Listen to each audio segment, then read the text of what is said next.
കാസർഗോഡ് എളേരിത്തട്ട് പാമ്പുകടിയേറ്റ് മരിച്ച 4 വയസ്സുകാരിയുടെ സംസ്കാരം അല്പസമയത്തിനകം നടക്കും. ഋതുചന്ദ്രയുടെ മൃതദേഹം എളേരിത്തട്ട് ഉന്നതിയിലെ വീട്ടിലെത്തിച്ചു. ചികിത്സയിലിരിക്കെയാണ് ഋതുചന്ദ്ര മരിച്ചത്. വീട്ടുമുറ്റത്ത് കളിച്ചുകൊണ്ടിരിക്കുകയാണ് പാമ്പ് കടിച്ചത്. രതീഷ് വാസ്തവൻ ചേരുകയാണ് കൂടുതൽ വിവരങ്ങളുമായി.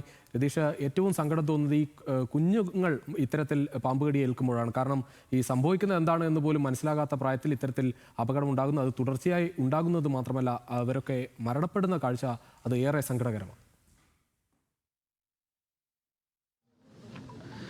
രുചീഷ്, തീർച്ചയായും അത്തരത്തിലുള്ള ഒരു സങ്കടം തന്നെയാണ് ഈ എളേരിത്തട്ടിലെ തൊട്ടിയിൽ ഉന്നതിയിലെ ഈ വലിയ ജനസഞ്ചയം പഠിപ്പിക്കുന്നത്. പ്രധാനപ്പെട്ടതാണ് ദേശത്തുകാർക്കും ആ വീട്ടുകാർക്കും ഉന്നതിയിലെ നിവാസികൾക്കൊക്കെ എന്ന് ബോധ്യപ്പെടുത്തുന്ന തരത്തിലുള്ള ദൃശ്യങ്ങളാണ് കാണുന്നത്. ഈ നാടിൻ്റെ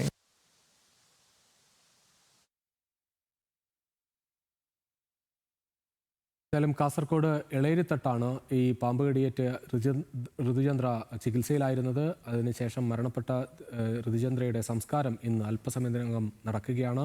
എന്നാലും ആംബുലൻസിൽ മൃതദേഹം എളേരിത്തട്ട് ഉന്നതിയിലെ വീട്ടിൽ എത്തിച്ചിട്ടുണ്ട്.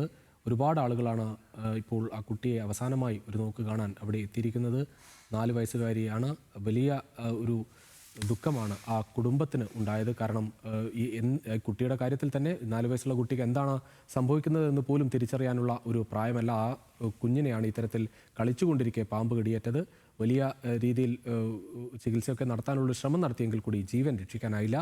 രതീഷ് വാസ്തവൻ ഒരിക്കൽ കൂടി ചേരുകയാണ്. രതീഷ്, കുടുംബത്തെ അവസാനമായി ആശ്വസിപ്പിക്കാൻ, ആ കുഞ്ഞിനെ അവസാനമായി കാണാൻ, കുടുംബത്തെ ആശ്വസിപ്പിക്കാനൊക്കെ ഒരുപാട് ആളുകൾ ഉന്നതിയിലേക്ക് വരുന്നുണ്ട്. അവിടെ നിന്നുള്ള വിവരങ്ങൾ.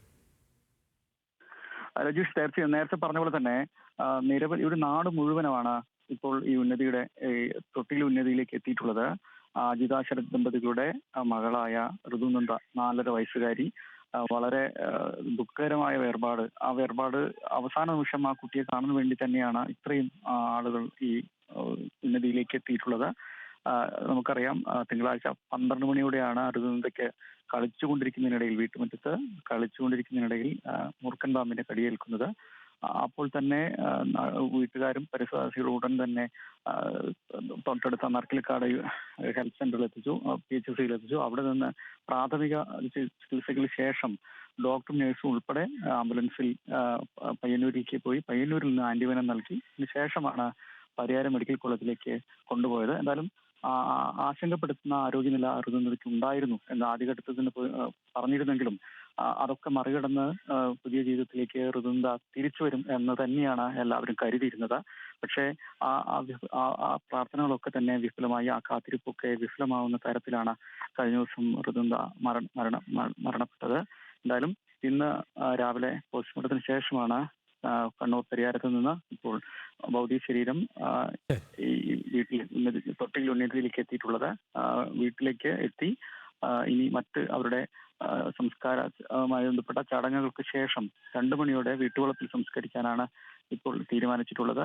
എന്തായാലും വലിയ ജാഗ്രതപ്പെടുത്തുന്ന അനുഭവങ്ങൾ തന്നെയാണ്. വീട്ടിന്റെ ഇടങ്ങളിൽ പോലും വളരെ ജാഗ്രതയോടെ ഇരിക്കണം. തീർച്ചയായും രതീഷ്, എന്തായാലും എല്ലാവരെയും ഓർമ്മിപ്പിക്കുന്ന ഒരു മരണം കൂടിയാണ്. കാരണം ഇത്തരത്തിൽ കുട്ടികളൊക്കെ കളിക്കുമ്പോൾ കൂടുതൽ ശ്രദ്ധ എല്ലാവർക്കും വേണം എന്ന് നമ്മെ ഓർമ്മിപ്പിക്കുന്ന ഒരു മരണമാണ്. പ്രത്യേകിച്ച് ഒരു ചൂടുകാലമാണ്. ഇപ്പോൾ പാമ്പുകൾ അല്ലാതെ തന്നെ ഈ പുറത്ത് ഇറങ്ങുന്ന ഒരു ഘട്ടം കൂടിയാണ്.